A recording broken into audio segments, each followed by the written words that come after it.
मैं तृप्ति भटनागर आप सभी का स्वागत करती हूँ इस पॉडकास्ट जिंदगी जिंदाबाद पर, जिसमें हमने सम्मोहक कहानियों के माध्यम से विभिन्न जीवन के अनुभव और सीख प्रदान करने का एक छोटा सा प्रयास किया है।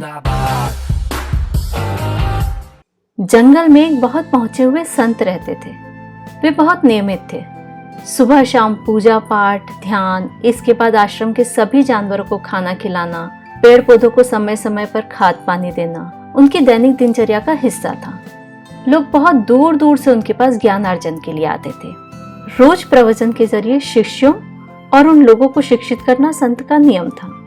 एक दिन कहीं से उनके आश्रम में एक बिल्ली का बच्चा भटक कर आ गया। संत ने उस भूखे प्यासे बिल्ली के बच्चे को दूध रोटी खिलाई। अब वह बच्चा भी आश्रम में आराम से रहने लगा और धीरे धीरे संत के साथ और सभी के साथ घुल मिल गया। संत के साथ अब एक नई समस्या उत्पन्न होने लगी। जैसे ही वे ध्यान में बैठते, बिल्ली के बच्चे को लगता वो अब उसके साथ खेल नहीं रहे हैं, उसे प्यार नहीं कर रहे हैं। वो उछलकर कभी उनकी गोदी तो कभी उनके कंधे, कभी उनके सर पर चढ़ जाता। एक दिन संत ने अपने एक शिष्य को बुलाकर कहा, देखो, आज से मेरे ध्यान करने से पूर्व तुम इस बिल्ली के बच्चे को पेड़ से बांध दिया करो। गुरुजी की आज्ञा के अनुसार अब वह शिष्य रोज उस बिल्ली के बच्चे को पेड़ से बांधने लगा। धीरे धीरे यह आश्रम में एक नियम सा बन गया। संत की मृत्यु के पश्चात उनके सबसे काबिल शिष्य को उनकी गद्दी सौंपी गई। शिष्य बिल्कुल अपने गुरु के सिखाए रास्तों पर चलता था और अपने गुरु की तरह ही नियमित दिनचर्या का पालन भी करता था, जिसमें ध्यान से पूर्व बिल्ली को बांधा जाना भी था। खैर, यहां तक तो सब ठीक था, लेकिन एक दिन बहुत बड़ी समस्या आ गई। वो बिल्ली मर गई। आश्रम में इस आपात स्थिति में मंत्रणा की गई कि अब क्या किया जाए। खैर, सबने एकमत होकर निर्णय लिया कि हमारे गुरुजी जब तक बिल्ली को पेड़ से नहीं बांध देते थे, ध्यान पर नहीं बैठते थे। इसका आगे भी इसी तरह पालन किया जाएगा। और कुछ लोगों को एक नई बिल्ली खोज कर लाने की जिम्मेदारी दी गई। आखिरकार कहीं दूर गांव से एक बिल्ली आश्रम में लाई गई। फिर आश्रम में ध्यान, पूजा पाठ, सत्संग उसी तरह से शुरू हुआ। विश्वास कीजिए, उसके बाद ना जाने कितनी बिल्लियां और ना जाने कितने संत इस दुनिया से विदा हो चुके, लेकिन आज भी जब तक बिल्ली पेड़ से ना बांध दी जाए, आश्रम में ध्यान नहीं होता।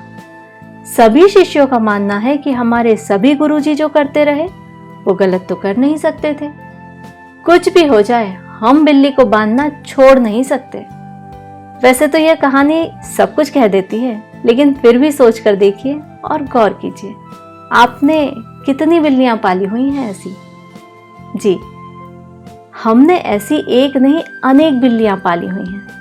रूढ़िवादिता, परंपरा, अंधविश्वास, आदतें, ये सब बिल्लियां ही तो हैं। जैसे जब तक मैं गुटखा, सिगरेट, दारू नहीं लूंगा, मुझे नींद नहीं आएगी।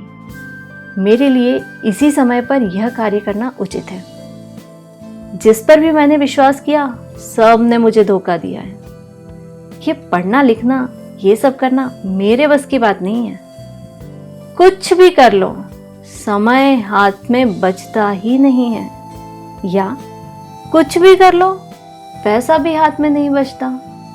मैंने यहाँ आपको कुछ साधारण सी बिल्लियों के बारे में बताया है, लेकिन एक बार अपनी पाली हुई बिल्लियों पर गौर करके देखिए। एक नहीं अनेक नजर आएंगी। जब तक हम उन बिल्लियों से निजात नहीं पाएंगे, जीवन में किसी न किसी तरह का अवरोध और स्वयं को बंधा हुआ ही पाएंगे। अगर जिंदगी को काटना नहीं है, जीना है, तो इन सब अंधविश्वास, रूढ़िवादी, परंपरा और हमारी जो आदतें हैं, इन सारी बिल्लियों को पनपने न दें। ऐसी किसी भी चीज पर यकीन करने से पहले एक बार अपने अंदर झांकें और देखें, कहीं मेरे अंदर ही तो किसी बदलाव की जरूरत नहीं है। कई बार विपरीत परिस्थितियों से बाहर निकलने के लिए हमें सिर्फ कुछ बिल्लियों को बांधना छोड़ना पड़ता है।